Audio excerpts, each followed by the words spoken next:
बिस्मिल्लाहिर्रहमानिर्रहीम। अस्सलामु अलैकुम वरहमतुल्लाहि वबरकातुहू। नहमदु नुसल्ली अला रसूलिहिल करीम, अम्मा बाद, फ़अऊज़ु बिल्लाहि मिनश शैतानिर रजीम। बिस्मिल्लाहिर्रहमानिर्रहीम। रब्बी ज़िदनी इल्मा, रब्बि इश्रह ली सदरी व यस्सिर ली अमरी वहलुल उक़दतम मिन लिसानी यफ़क़हू क़ौली। जहन्नम का बयान। आज का हमारा बाब है कुछ मुद्दत के लिए जहन्नम में जाने वाले लोग। ज़कात अदा न करने वाले जहन्नम में जाएंगे। सूरह तौबा आयत नंबर 34 से 35 में आता है, जो लोग सोना चांदी जमा करते हैं और उसे अल्लाह की राह में खर्च नहीं करते, उन्हें दर्दनाक अजाब की खुशखबरी सुना दो। एक रोज आएगा कि उसी सोने चांदी पर जहन्नम की आग दहकाई जाएगी, फिर उससे उन लोगों की पेशानियों और पहलुओं को दागा जाएगा और कहा जाएगा, यह है वो खजाना जो तुमने अपने लिए जमा किया, अब अपनी जमा की हुई दौलत का मजा चखो। फिर है मोमिन को जानबूझकर कत्ल करने वाला तवील मुद्दत के लिए जहन्नम में जाएगा।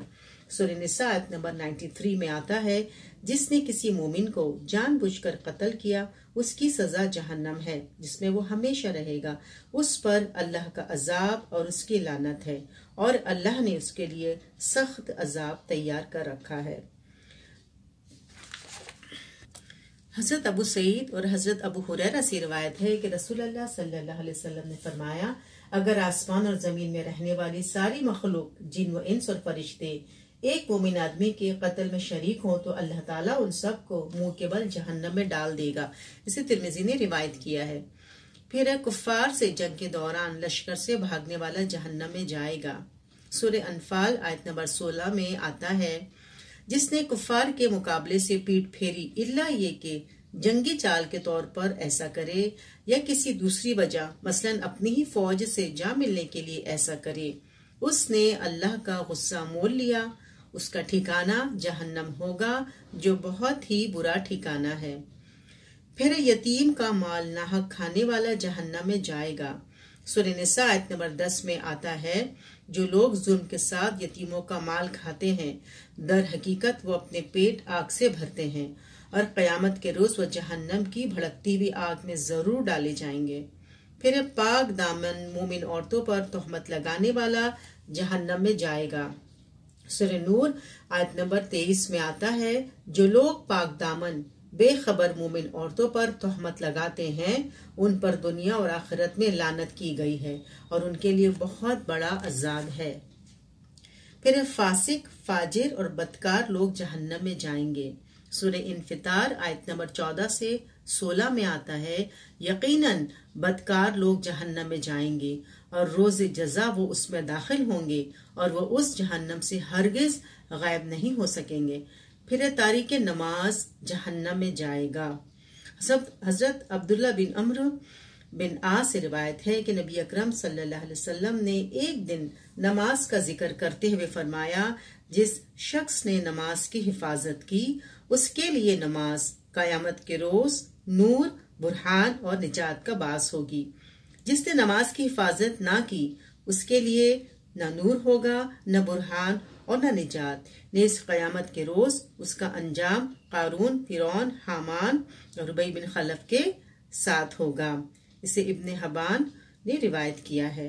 फिर रोजा ना रखने वाले जहन्नम में जाएंगे। हजरत अबू उमामा बाहली कहते हैं कि मैंने रसूलुल्लाह सल्लल्लाहु अलैहि वसल्लम को फरमाते हुए सुना, मैं सोया हुआ था, मेरे पास 2 आदमी आए, उन्होंने मुझे बाजुओं से पकड़ा और मुझे एक मुश्किल चढ़ाई वाले पहाड़ पर लाए और दोनों ने कहा, इस पहाड़ पर चढ़े। मैंने कहा, मैं नहीं चढ़ सकता। उन्होंने कहा, हम आपके लिए सहूलत पैदा कर देंगे। बस मैं चढ़ गया, हत्ता कि मैं पहाड़ की चोटी पर पहुंच गया, जहां मैंने शदीद चीखों पुकार की आवाजें सुनी। मैंने पूछा, ये आवाजें कैसी हैं? उन्होंने बताया, ये जहन्नमियों की चीखों पुकार है। फिर वो मेरे साथ आगे बढ़े, जहां मैंने कुछ लोग उल्टे लटके हुए देखे, जिनके मुंह चीरे हुए हैं और उनसे खून बह रहा है। मैंने पूछा, ये कौन लोग हैं? उन्होंने जवाब दिया, ये वो लोग हैं जो रोजा वक्त से पहले इफ्तार कर लिया करते थे। इसे इब्ने हुज़ैमा और इब्ने हब्बान ने रिवायत किया है। हजरत उमर बिन खत्ताब कहते हैं कि मैंने इरादा किया कुछ आदमियों को शहरों में भेजूं وہ تحقیق کرے کہ جن لوگوں کو حج کی طاقت ہے انہوں نے حج نہیں کیا، ان پر جزیہ مقرر کرو، ایسے لوگ مسلمان نہیں ہیں، بس ایسے لوگ مسلمان نہیں ہیں۔ اسے سعید نے اپنی سننہ میں روایت کیا ہے۔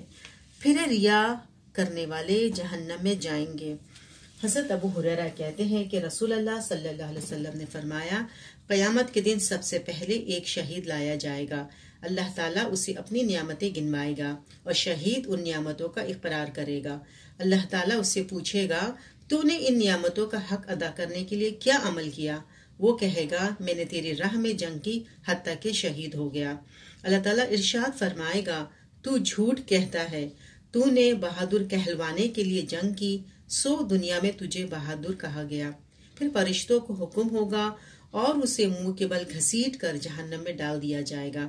اس کے بعد وہ آدمی لایا جائے گا جس نے خود بھی علم سیکھا اور دوسروں کو بھی سکھایا اور قرآن پڑھا۔ اللہ تعالیٰ اس سے اپنی نعمتیں یاد دلائے گا اور وہ عالم ان کا اقرار کرے گا۔ تب اللہ تعالیٰ اس سے پوچھے گا، ان نعمتوں کا شکریہ ادا کرنے کے لیے تو نے کیا عمل کیا؟ وہ عرض کرے گا، یا اللہ، میں نے علم سیکھا، لوگوں کو سکھایا اور تیری خاطر لوگوں کو قرآن پڑھ کر سنایا۔ اللہ تعالیٰ ارشاد فرمائے گا، تو نے جھوٹ کہا ہے، تو نے علم اس لیے سیکھا تاکہ لوگ تجھے عالم کہیں اور قرآن اس لیے پڑھ کر سنایا کہ لوگ تجھے قاری کہیں، سو دنیا نے تمہیں عالم اور قاری کہا۔ پھر فرشتوں کو حکم ہوگا اسے منہ کے بل گھسیٹ کر جہنم میں ڈال دیا جائے۔ اس کے بعد تیسرا آدمی لایا جائے گا جسے دنیا میں وسعت اور ہر طرح کی دولت سے نوازا گیا تھا۔ اللہ تعالیٰ اسے اپنی نعمتیں جتائے گا، وہ شخص ان نعمتوں کا اقرار کرے گا۔ پھر اللہ تعالیٰ سوال کرے گا، میری نعمتوں کو پا کر تو نے کیا کام کیے؟ وہ کہے گا، یا اللہ، میں نے تیری راہ میں ان تمام جگہوں پر مال خرچ کیا جہاں تجھے مال خرچ کرنا پسند تھا۔ اللہ تعالیٰ ارشاد فرمائے گا، تو نے جھوٹ بولا ہے، تو نے مال صرف اس لیے خرچ کیا تاکہ لوگ تجھے سخی کہیں اور دنیا نے تجھے سخی کہا۔ پھر فرشتوں کو حکم ہوگا اور اسے منہ کے بل گھسیٹ کر جہنم میں ڈال دیا جائے گا۔ اسے مسلم نے روایت کیا ہے۔ پھر نبی اکرم صلی اللہ علیہ وسلم کے نام غلط بات منسوب کرنے والا جہنم میں جائے گا۔ حضرت ام سلمہ سے روایت ہے کہ میں نے نبی اکرم صلی اللہ علیہ وسلم کو فرماتے ہوئے سنا ہے، جس شخص نے میری طرف ایسی بات منسوب کی جو میں نے نہیں کہی، وہ اپنی جگہ جہنم میں بنا لے۔ اسے بخاری نے روایت کیا ہے۔ پھر تکبر کرنے والا جہنم میں جائے گا۔ حضرت ابو سعید خدری اور حضرت ابو ہریرہ دونوں سے روایت ہے کہ نبی اکرم صلی اللہ علیہ وسلم نے فرمایا، عزت اللہ تعالیٰ کا ازار ہے اور کبریائی اس کی چادر ہے، جو شخص یہ مجھ سے چھینے گا میں اس کو عذاب دوں گا۔ اسے مسلم نے روایت کیا ہے۔